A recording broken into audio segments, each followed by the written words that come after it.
Well, some terrible bush poetry, with apologies to this bloke.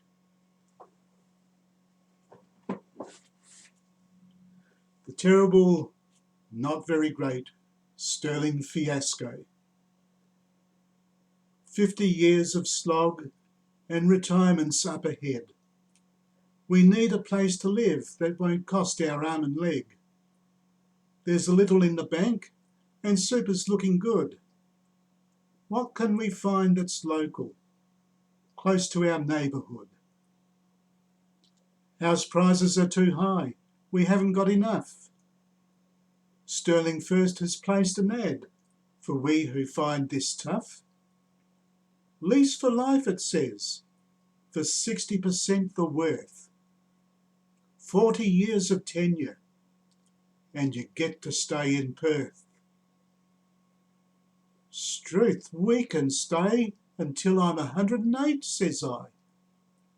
There must be a catch, something that doesn't meet the eye. Questions, meetings, answers, investigations launched, all approved by ASIC, our suspicions smoothly staunched. We transfer our money and sign all the deeds. Our new house at Ashby is meeting all our needs. Our neighbours are great, the street is a dream. For 12 sweet months, we're the cat that got the cream. 'Twas June in 2019 when our world came crashing down. Sterling's gone bust, and 'tis the talk of all the town.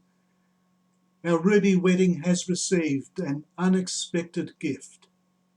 'Tis the news of Sterling Boss's unconscionable grift.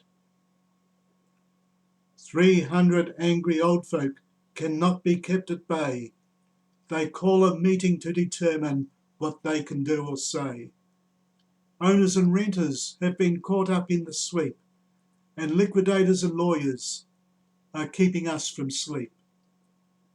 Arising from the east, a messiah sweeps on the scene. Her name is Denise, and for justice she is keen. Restitution is possible, a campaign is doable. If we all work together, we will show we are not screwable. Letters to the Treasurer, letters to the Senate, letters to the PM, letters to our ASIC. Interviews on TV, talk back on radio, rallies in a stadium, posters, banners grow.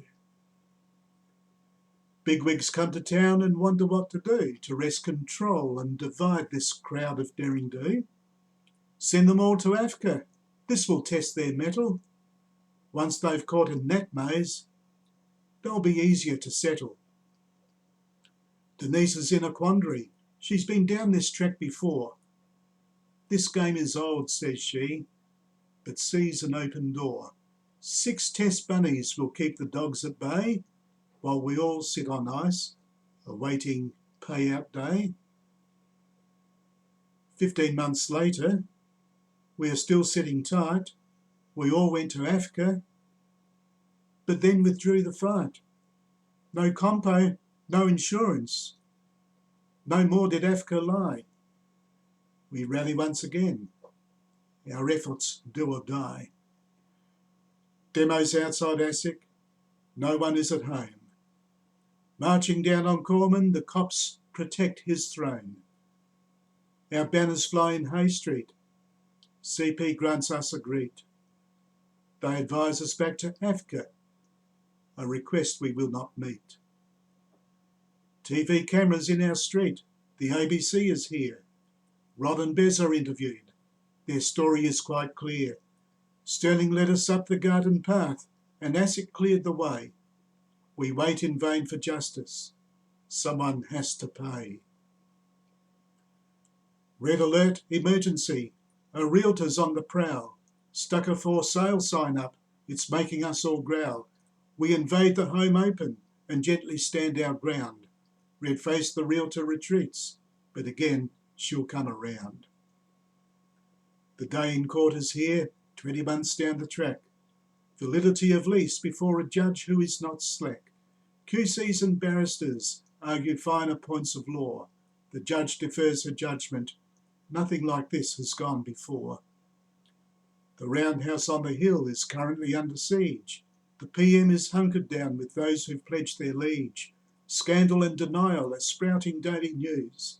ASIC and Sterling will soon add to their blues. The Supreme Court ruling waits to be announced, not resting on our laurels, else we'll find we are trounced. Still talking to the pollies, testing ways ahead. The crunch is soon to hit, and we won't be left for dead. Meanwhile, the state went to the polls. Feds are in disarray. No one left to fight their cause in good old WA. PM on a flying visit, the first in quite some time, followed by his treasurer to speak of things sublime. We buy some brekkie tickets to hear the treasurer speak, mixing with elite believers who think they're at their peak. We grab an opportunity to shake him by the hand and deliver a bunch of letters, pleading for him to take a stand. $18 million is all it takes to fix this devastating disaster that keeps adding to this mix. The letters are from tenants and their families and friends. Read them on the plane back, Josh, and start to make amends. Debriefing over coffee after the brekkie had been closed, we ask if he will read them, or will they be disposed.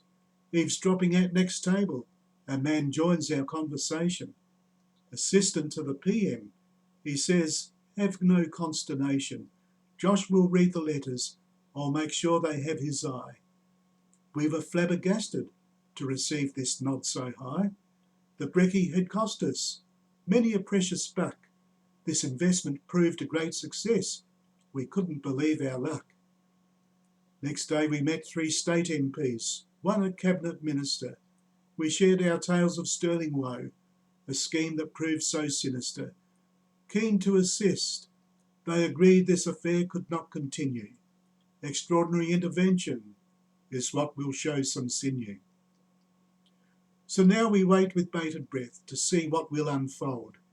Ending 2 years of strife and living hell is a tale waiting to be told. And 8 months further on, we've had a Senate inquiry. Australian Citizens Party has proved a potent ally. The report has been tabled, evidence displayed. Political will to expedite, not there to be made. Are we done and hanging up? No, not on your sweet Nelly. We will be a frequent sight upon your lounge room telly. Denise Braley is running for #1 Senate spot. Things are only just warming up. Be ready to get hot.